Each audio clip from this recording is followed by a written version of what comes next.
everyone and welcome to another tank review. This time we are looking at the tier 10 Russian medium tanks, the Object 140 and the T-62A. Now these two tanks are to me a definition of what a medium tank is in World of Tanks. These tanks are very quick, have a very high rate of fire, but with a rather low alpha damage for the tier. Actually, it is the lowest in the tier, but both of them have extremely high DPM. Both have some armor capabilities that can pull off a bounce onto. Let's look into the armor of these two tanks first.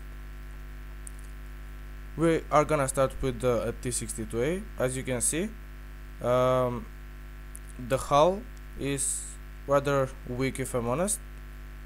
When you are using your gun depression to its fullest, it's 180, 200. You might bounce some tier 8 medium shots, but not much else, if I'm honest. Everything is at tier 10 will pen this, unless it is at an auto bounce angle, like something like this.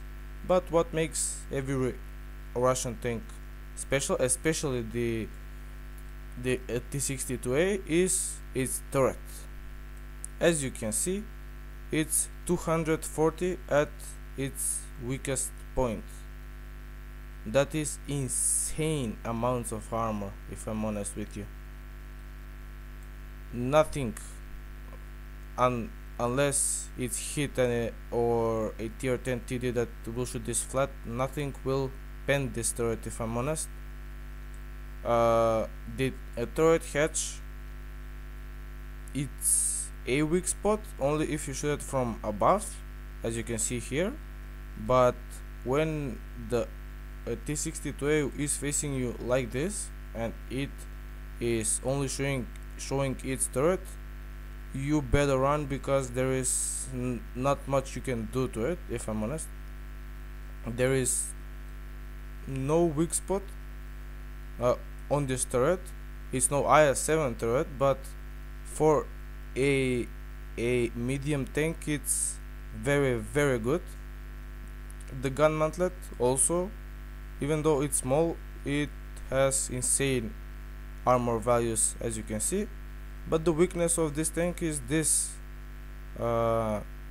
these two sort of ears here under the turret. So side scraping can be a bit tricky, if I'm honest, but it's not that often when you get penetrated in this, since they are pretty hard to find, as you can see here. But if somebody manages to penetrate you over here, the turret gets jammed instantly. Also, another thing to note is the gun depression of these tanks. The T-62A has -5, while the Object 140 has -6, so it is hard to to utilize the turret on the T-62A. Let's look into the Object 140 next. Now this tank is a little shorter than its Russian brother. The hull, same armor, but at a greater angle, so when you use your gun depression to its fullest, like this, this can be a ricochet zone, which is really nice, if I'm honest with you. Now the turret of the Object 140, it's still 240 at the front. The gun mantlet is also rather strong, but this tank has it has a very big and and a glaring weak spot, which is this turret roof here. As you can see, it is 30 millimeters, which is auto pen for even the lowest of calibers of tier 10 vehicles, which is 100. If somebody with a 105mm gun shoots you, even these parts, let's say 120, which is more common, even these parts are auto pen.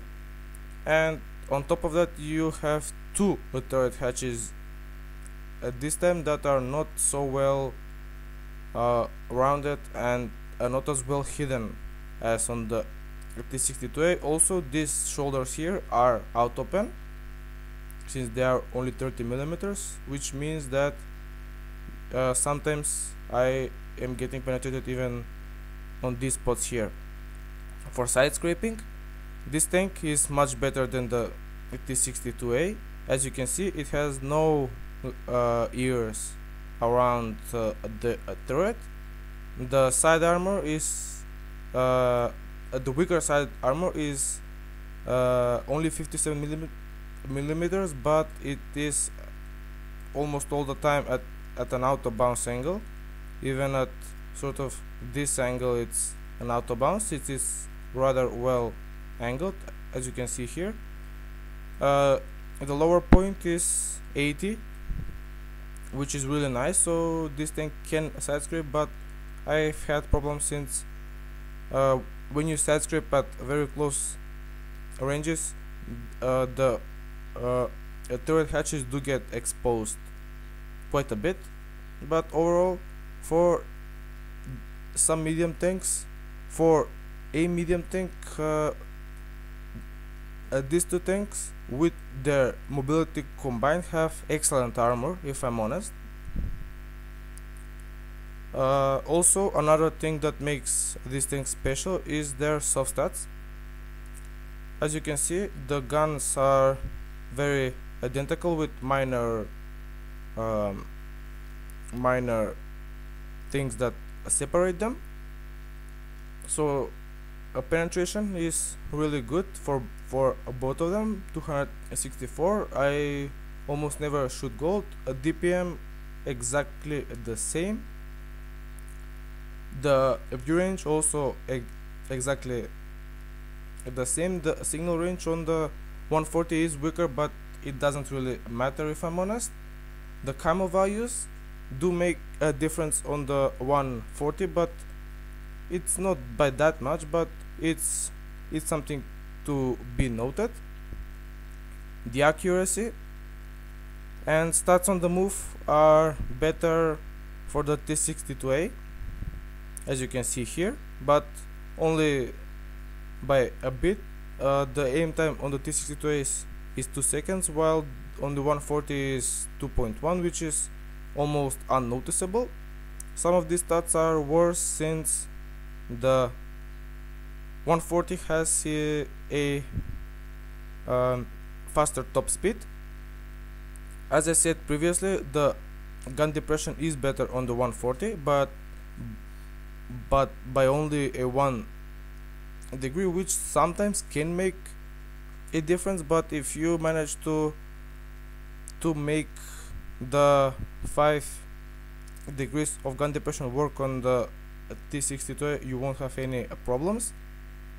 The traverse on the 140 is worse than the T-62A, but it is negligible.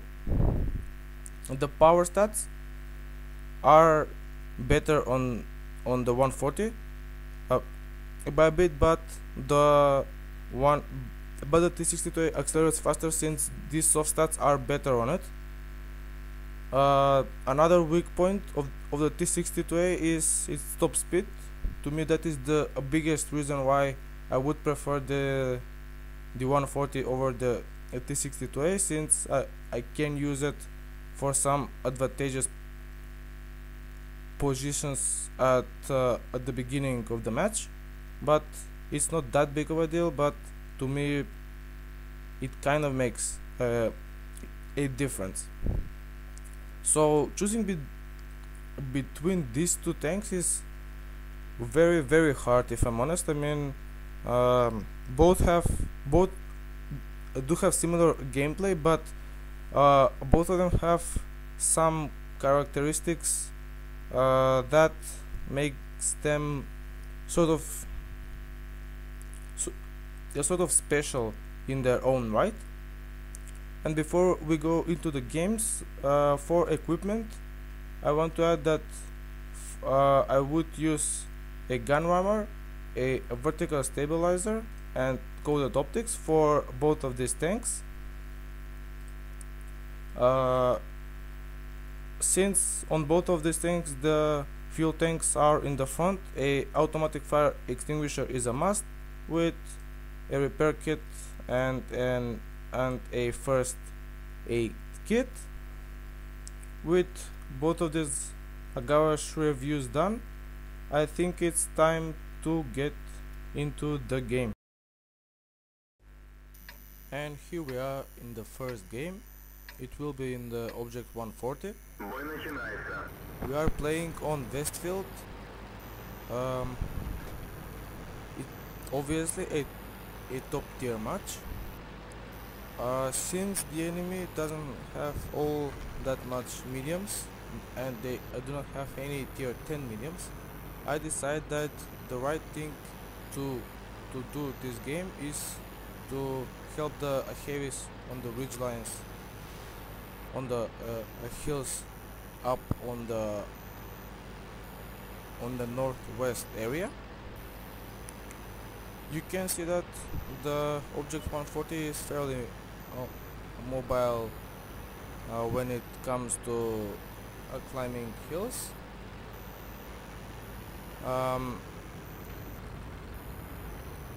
Now this position I am gonna use works in the Object 140. It is very hard to use it in the T-62A, and it is especially good for tanks that have even better a gun depression than these two.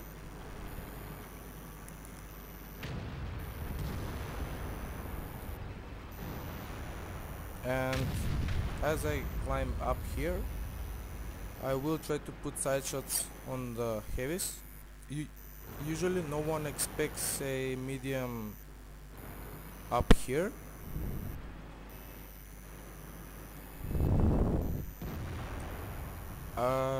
As I see that I cannot take any shots into these guys here, I will try to relocate, but I do spot a Centurion 7-1. I did manage to hit him, but only in his tracks, which does 0 damage. That was kind of unfortunate, but from here on I think that my gun will start to perform to its greatest, if I'm honest with you. As I turn around and see that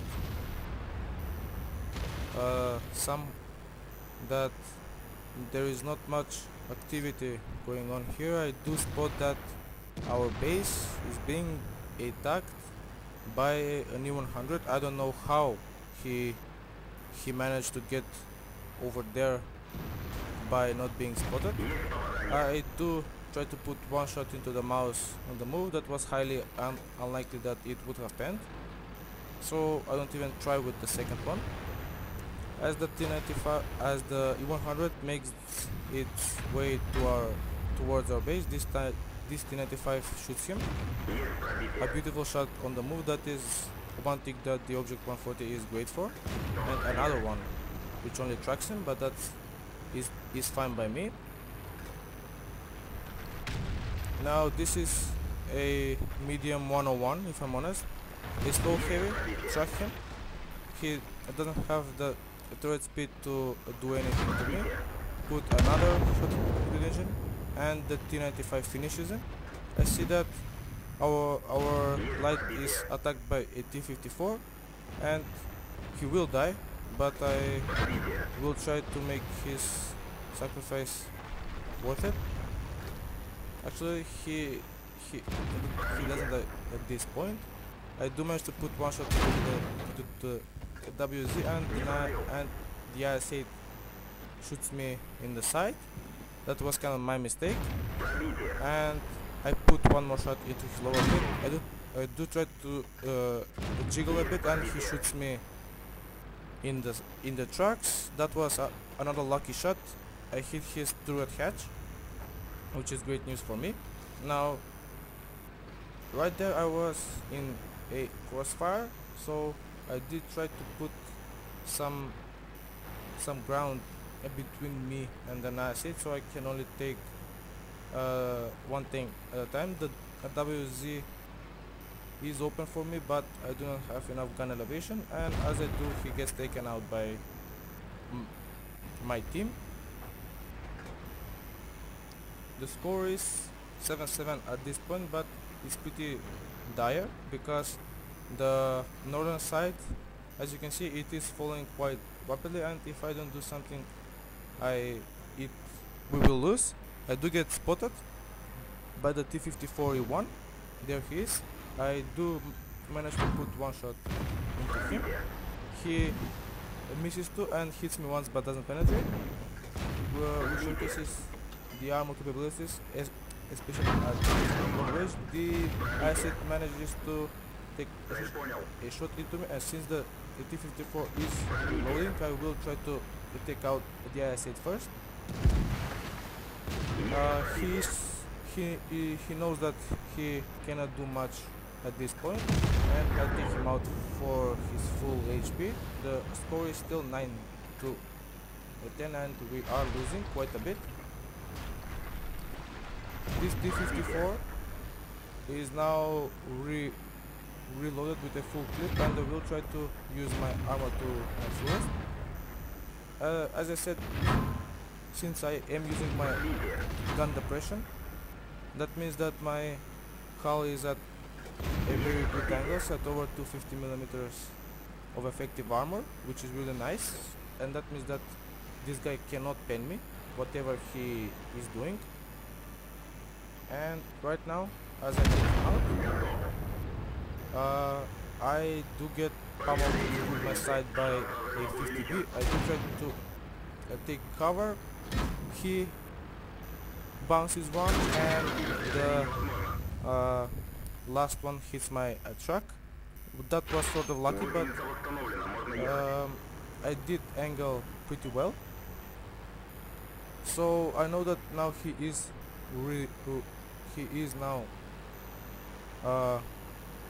has now emptied his full clip, which is great news for me. That means I can move up here. I am out of the spotting distance, and my team spots the 50B. I managed to put one shot in, and I managed to put the last shot at the last one as well. Now, since he is taken out and my T-95 is still on full HP, there is still chance for us to win this battle, just as long as I don't take any hits. My plan initially here is to flank through the city, since I thought that it would be a standoff by the T-95 and the object 268, but as I do that, the object 268 will make a run for our T-95, and I will immediately try to help him.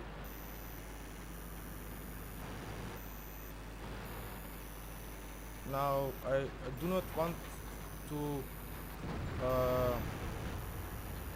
let the T-95 be one-on-one with the object, since it does have a slow rate of fire and there is RT still in play.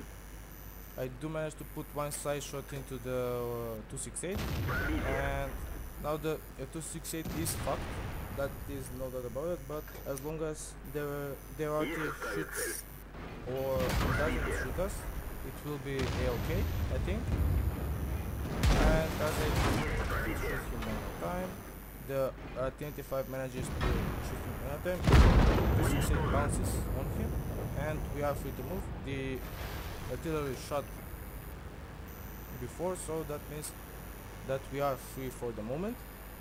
And shout out to this T-95. He was a, a very great help, not only for me but for the whole team. I mean, both of us carried this game. There was no doubt about it. Now, if somehow the artillery kills me, this will be a draw, since this is since the bases on these two on this map are quite separated, and it's a T-95. It can move much, so I have to carry this one until its end, if I'm honest.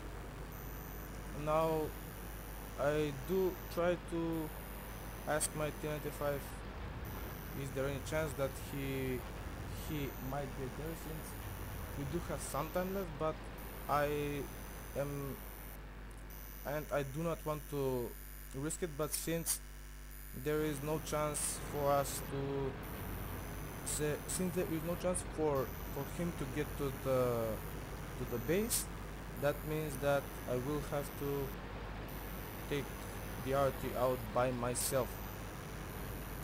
I do take the long route around because I do not want to be I do not want to take the most obvious route to the base. I do hesitate for a moment here. I do not want to take any risks. If the RT was sitting on my left here, I might have been shotgunned to my face, and since my sixth sense doesn't go off, that means that I can I can speed up and try to use that to my advantage as much as I can. And as of this point, I'm thinking that it's now or never, and there is no stopping. I do spot him, out him, and the shot goes down and right. Now what you're gonna see me do here is something very good. I went to the right at first so he will turn there, and as I got unspotted, I turned to the left. With that ammo rack, let's get into the post game screen. And here are the post game results for that game in the Object 140. As you can see, I got Ace Tanker with a lot of tokens this time. From the end, I got Spartan for bouncing a shell when I was on 10% of my health or less. I got Steel Wall for those hits that I received from the T-54A1, and High Caliber for the insane amount of damage I did. As we look into the team score, we can see that we did finish top on XP, damage and kills with 7.6k damage done and 5 kills and 1450 base experience. In that game we fired 34 shots, 30 hit and 28 penetrated. A lot of those shots were fired on the move, which means that this is a great hit ratio. Out of my 7.5k damage done, 1.5k were done at more than 300 meters. That will be the IS-8 on the first engagement and the 50B. I did receive that game 14 hits with only 5 penetrations and 9 non-penetrations. That I have to admit that sometime that on few occasions I did got lucky, but that is that. But don't expect the Object 140 armor to hold up this good every battle. I did manage to block 2.5k damage, which is very good for a medium tank. I did spot only 3 vehicles, and I did damage 9 and destroyed 5 with only 1.3k spotting, but that is fine by me. Now let's get into the T-62A game. And here is the game that I did have in the T-62A. It's a standard battle on Hidden Village. Now the position I am about to use, it is extremely powerful with fast tanks and good turrets, with which the T-62A is by a long margin. Now you can see that the T-62A can shift a bit. I don't know what the problem is with this conqueror. He is pushing me and I don't know, but I do manage to get past him. As you can see, the T-62A reaches its top speed rather easily. Now looking at the map, I see that the village around the east is heavily outnumbered by the enemy, which means that I will have to make a push here. The VK has no chance of penning my turret, if I'm honest. Now at this angle, if the T-62A was shooting AP, he would not have penned me, but he was shooting APCR, so that was an easy pen. I do have a very fast reload, so that means I can put 2 shots in him. That's a third one, and I take him out with that shot. And you saw there just how easily this tank can shred through lower tier opponents, especially tier 8. Now the village is overwhelmed, there is no doubt about it, but which means that I will have to push even harder here, and I do abandon my first position. I do have shots on the lower plate on the E75, and I put 2 shots in, fall back. He luckily bounces on my upper plate at a very good angle. I do put 1 more shot in, he is held down, and I don't want to get shot, and I do snapshot, which doesn't pen. This Centurion 1 is really annoying at this point, if I'm honest. He is preventing me from shooting the E100, and I've had enough of him, and I will try to focus on the E100 that is down here with the Carnaval. The E100 bounces, but as previously, the upper plate was at a very good angle. The Carnaval doesn't bounce.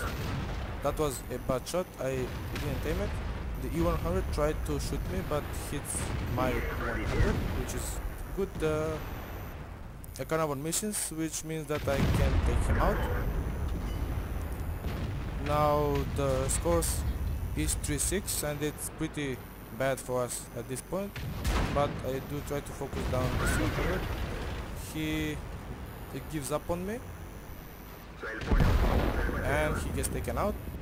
Now I am held down, and I did have a shot on that T-69, so I did take him out as well. I see that the 100 will try to focus the T-30, and I do have to help him. Both of these tanks trace shots, which means that I can take his sight and kill him, but the 100 rams him to death. Now I do spot the RT here, and I will try to put side shots into him, since it's RT and you do have to take every opportunity to take them out as quickly as possible. I do manage to hit him once, and this is where I should not have aimed blindly. I should have waited. that mistake will cost me in the end. Now he is behind cover, which means that I cannot shoot him. I think that now he is probably reloading, or maybe he will stay there and don't get me in trouble. And I focus on this Panther too. He is firing gold, which is bad news for me, and you saw there that you should never shoot when you are going over the hill with a T-62A. That shot went nowhere. I did trade with the Panther, I will kill him. That is not a bad RT shot me inside, and that was lucky. If that shot penned me, this game would have been over. The RT is trying to make a 1-foot. Now I won't make a mistake, I will aim, and that takes him out. Now I am on very low HP.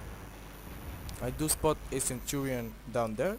I do have shots on his turret, but the shot goes a bit up, and I do shoot him in the side. Now when it came to the killing shot, that shot did go a bit low, which was low. Unlucky. Now I could go to him, but he could load HE and take me out, so that means that I can take, and that means that I should flank. Luckily the A3090 was a good player, but he makes a mistake and crashes. I think that was the thing that lost these guys the game. And now, as I make myself up here, the situation is still pretty bad. The mouse cannot take on two mediums, and one of them being on 4 HP. I do take out the Centurion. The mouse can hold much longer with the object 140. He is a one shot for him, so I know that he will get taken out, and at this point I'm thinking, okay, just let's do some more damage, and that will be that for this game. The mouse gets taken out, and I do manage to attract the object 140 in the open, and I do try to side script.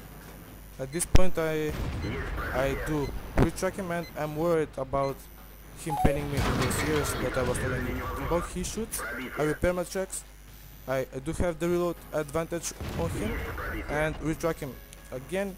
He hit, and now he bounces from the turret, and that was that. An action-packed game has to be set, and let's look into the post-game screen. And here are the post-game results for that game. I got Ace Tanker again with a lot of tokens. I got Spartan for the same reason. A bouncing a shot when I was on 10% of my HP or less.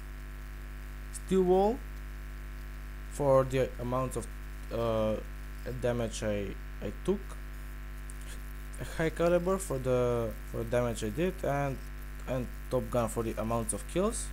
When we look into the team score, we can see that we did 8,390 damage, which is the highest I have ever been able to achieve, with 7 kills, 1 away from Radley Walters, and 1,460 base experience. We did fire 37 shots in that game, 34 hit and 30 penetrated. Out of my 8.4k damage, 1.2 were at a distance of 300 meters or more. In that game we did receive 14 hits, 8 penetrations and 6 penetrations and 8 bounces, with 2.6k damage blocked by our armor.